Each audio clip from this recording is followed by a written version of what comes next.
दुलाराय बर' फरायसा आफादनि बानजायनायाव सुबुं सांग्रांथि रेली बे बिमुंजों कमिउनिटी राइट एंड सशियेल जस्टिस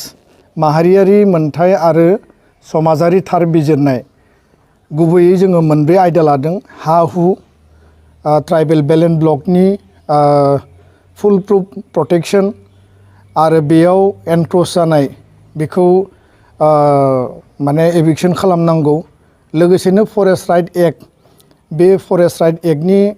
सिङाव फरेस्ट एन्टाइटेलमेन्टनि मोनथाय आरो हा हुनि जेसेबां जोंनो सांग्रांथि नांगौ बे बाथ्राफोरखौ लानानै जोङो गामि गामि अभियान खालामगोन लोगोसेनो माइ केरियार माइ फिउचार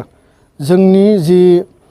सोलोंथाइ बे सोलोंथाइखौ लानानै जोंनि भबिष्यतआ माबायदि जानांगौ आरो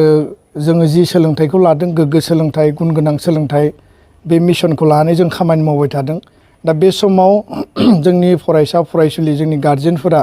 जाहाथे गुन गोनां सोलोंथाइनि फारसे बांसिन गोसो होनानै खामानि मावो आरो जोंनि जि फरायसा फरायसुलिनि केरियार बे केरियार दानायाव जोङो बांसिन मुखुब जानांगोन जाहाथे बिथांमोना ओरैनो बेकारै बा ड्रप आउट जानो गोनां जाया आरो बिथांमोननि फरायनाया आद्रा बा खावसे जानानै थाया गुबुन फारसेथिं थामथियाव जोङो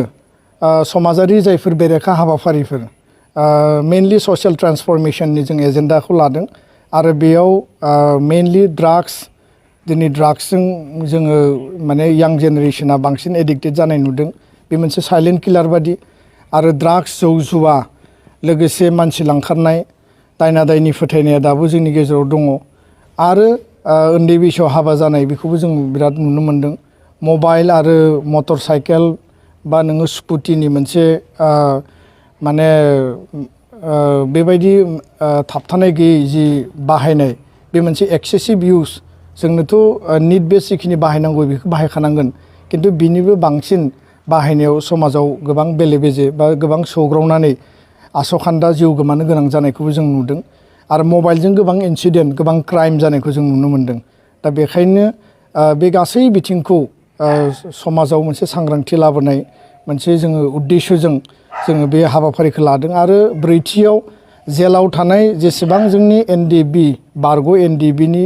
दैदेनगिरि आरो बिबानगिरि मावथिफोर दङ बिथांमोनखौ दिहुननायनि थाखाय समाजारि मोनसे सांग्रांथि हाबाफारि लाबोनायनि गेजेरजों सरकारखौ नारसिननाय आरो सरकारनिसिम प्रेसार बिल्डिं खालामनानै